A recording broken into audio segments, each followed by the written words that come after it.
All right, we do have a couple of steps to configure, and then we will be ready to resume the clock. CVSE, NTD. CVSE here. Initiate recording of Orion cameras at this time. In work. R, NTD. RSR here. Perform the booster ignition SNA arm rotation enable. NDT, RSR, booster ignition SNA arm and rotation enable is complete. And I copy. Thank you.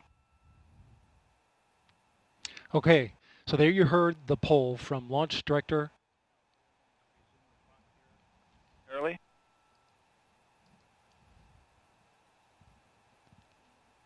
getting ready to get that new T0 time.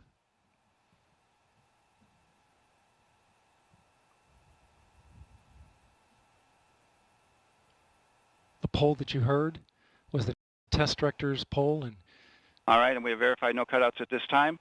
And all personnel, we are going to resume the clock. GLS, you can resume the clock on your mark. GLS copies. Countdown clock will resume on my mark. 3, 2, 1, mark. GLS mainline has been initiated. okay, T-minus 10 minutes and counting. we are T-minus 10 minutes away from liftoff. You can see the clock is now moving. Let's put that up. T-minus 9 minutes and 47 seconds.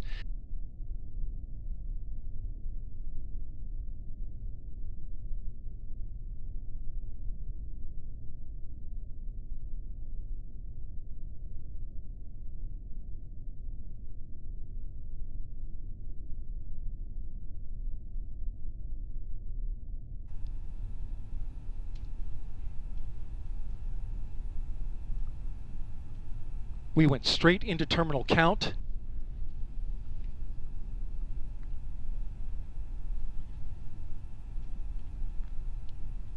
Liftoff now 9 minutes away. So terminal count.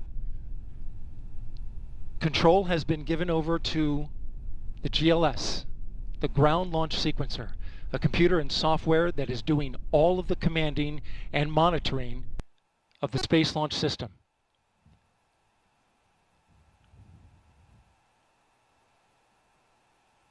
We'll hear call-outs from the GLS operator, Alex Pandalos.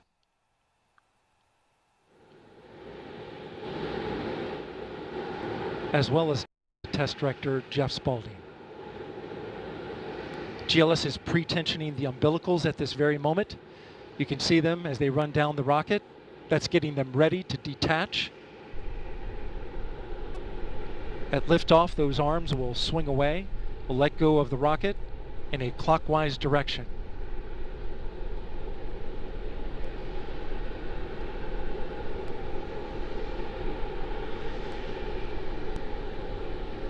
T-minus 8 minutes and counting. The GLS is performing up to 100 commands per second, including configuring ground systems for power transfer to the rocket. GLS is turning on cameras, recording video inside and outside the crew module to collect data for engineers. Purging the aft skirt booster with high flow nitrogen. Clear out any hydrogen gas that may be there.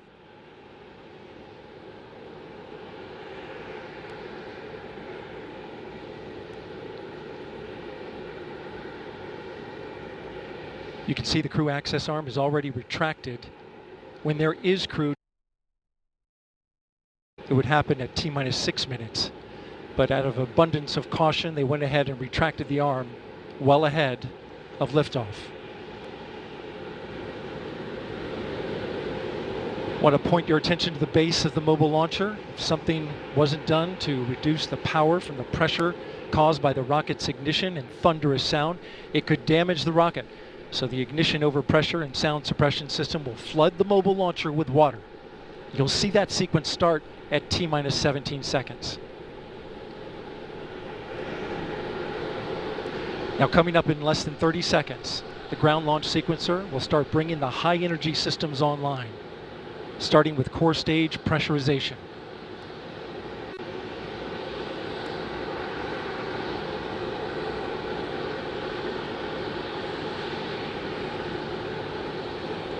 Firing Room 1 is completely silent as they listen for the next call.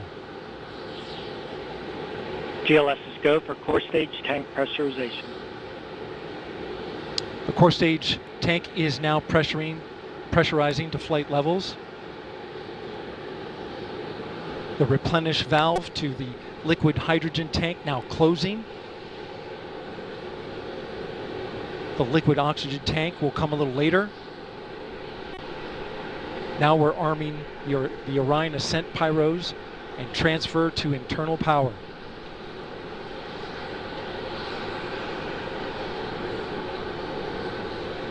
The launch abort system, or LAS jettison motor, is now armed. On this flight, the abort motor is inactive because there is no crew on board.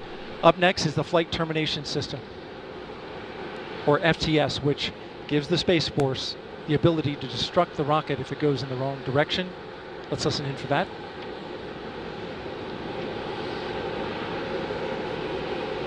GLS is go for FTS arm. The flight termination system is now armed. Coming up at 4 minutes and 40 seconds, a big moment. This is where the RS-25 engines and their bleed go to high flow. It's been a little tricky to dial in. GLS is go for LH2 high flow bleed check.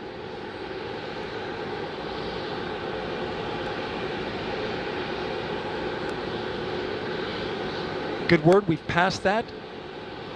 The cryo team got the LH2 engine bleed pressure loop dialed in. They are now at the right temperature for launch. Countdown continues. T-minus 4 minutes, 15 seconds. Up next, GLS fires up the KPUs. Those are high-speed turbines which provide pressure to hydraulic pumps that steer the RS-25s. Stands for Core Stage Auxiliary Power Unit Start. GLS is go for core stage APU start. That now leads to the thrust vector control test at T-minus 2 minutes and 30 seconds. That can proceed now, and we will see the engines gimbal at the bottom of the core stage.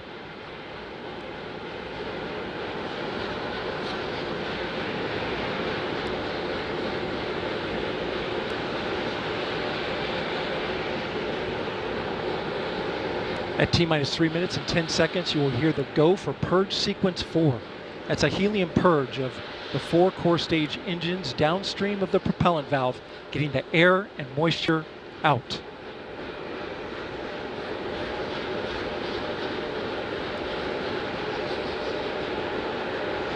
GLS is go for purge sequence 4.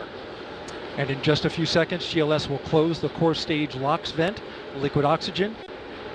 The white vapor cloud caused from the super cold gaseous oxygen condensing the water in the atmosphere will disappear. You see it coming out there now. And there it goes, it's closed. LOX vent closed, pressure rising in the core stage LOX tank to flight levels. Coming up in 15 seconds, look for that thrust vector control actuator test. Engines will gimbal.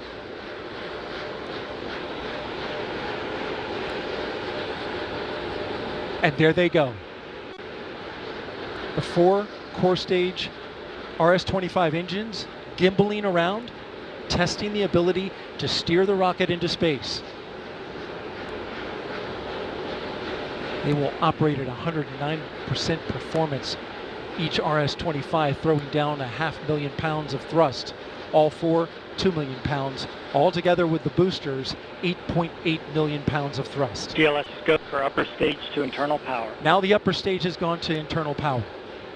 So power is removed from the rocket's upper stage, the ICPS, and it's been switched to battery power. The same milestone is coming up for the core stage at T-minus 1 minute and 30 seconds.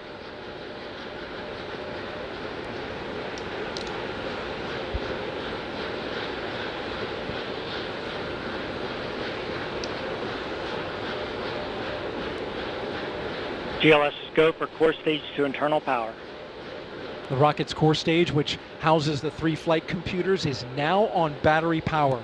So there is no more hold time available because there's no more margin on the batteries. So if we have a hold, we'd have to recycle back to T-minus 10 minutes and recharge those batteries.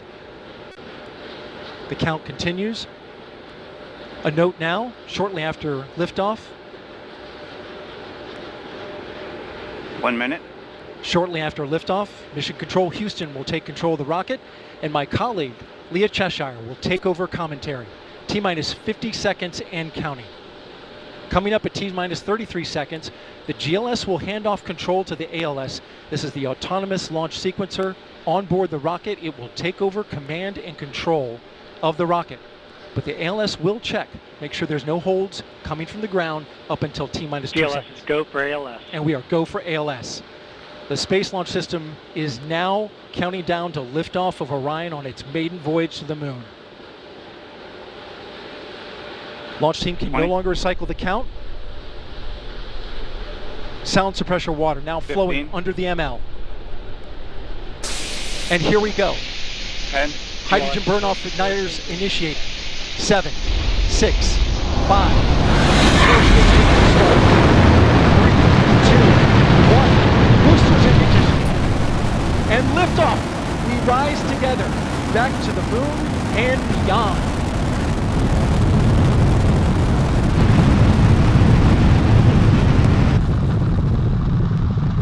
All 4 RS-25 engines on the core stage and 2 solid rocket boosters now propelling the vehicle at 128 miles per hour. Hearing good control on the roll from teams in Mission Control Houston. All good calls so far. Now 30 seconds into the flight. First milestone will be for the vehicle to pass through max Q at about 1 minute and 9 seconds into launch. This is the greatest period of atmospheric force on the rocket.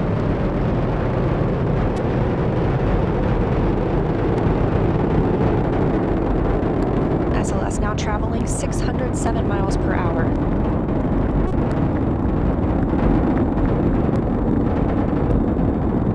You're looking at 8.8 million pounds of maximum thrust. Quiet here in the loops in Mission Control. The 4 core stage engines are throttling down ahead of passing through max Q.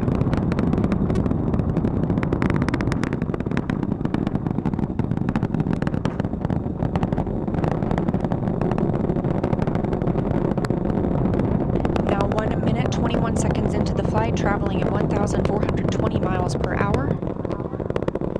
The 4 core stage engines are back at maximum thrust.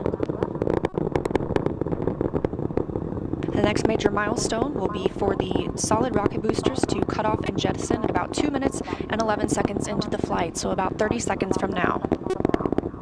Again, quiet here in Mission Control Houston as teams continue monitoring. We're now 16 miles downrange from the launch pad at Kennedy Space Center, traveling over 2,800 miles per hour.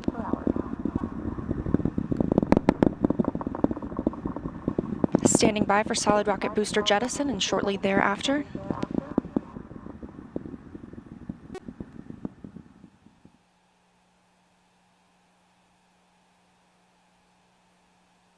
Confirmation that the solid rocket boosters have separated these 177-foot boosters. Now the core stage continues to power the flight of Orion, all 4 RS-25 engines firing, traveling over 3,400 miles per hour, 46 miles downrange. 2 minutes and 36 seconds into the flight. Hearing nominal calls here in Mission Control Houston. We've still got 4 good engines on the core stage. Next up, we'll be looking for the service module fairing to separate. This is 3 15 by 15 foot fairing panels, providing structural support, protecting the service module. Those will separate at about 3 minutes and 11 seconds into flight, and very shortly thereafter will be followed by the launch abort system separation. Just over 3 minutes into the flight, traveling over 4,060 miles per hour, 83 miles downrange. We just had confirmation that the service module fairing has separated.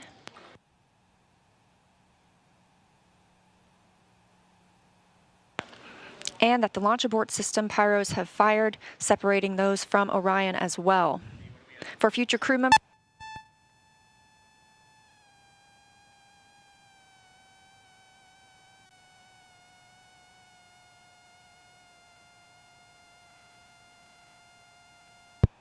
We just heard the call for 3-engine press, meaning if SLS were to lose an engine at this point in the mission, we could still achieve a nominal mission. We would just have an extended main engine cutoff time. However, we still have 4 good engines, all at maximum thrust right now, powering the first.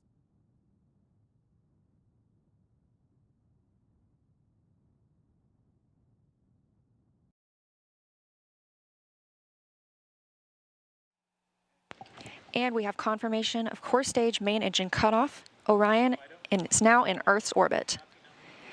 The flight dynamics officer reports that we have a nominal main engine cutoff. And we just heard the call for core stage separation. That means Orion and the interim cryogenic propulsion stage are now flying free from the core stage of the Space Launch System. The next milestone will be solar array deploy approximately 18 minutes after liftoff. But before Orion stretches its wings, let's check back in with our friends at Kennedy Space Center and hear all about what it was like to hear the rocket roar off the launch pad. Megan and Kayla, I've got to hear all about it. Well, if you're just joining us, welcome.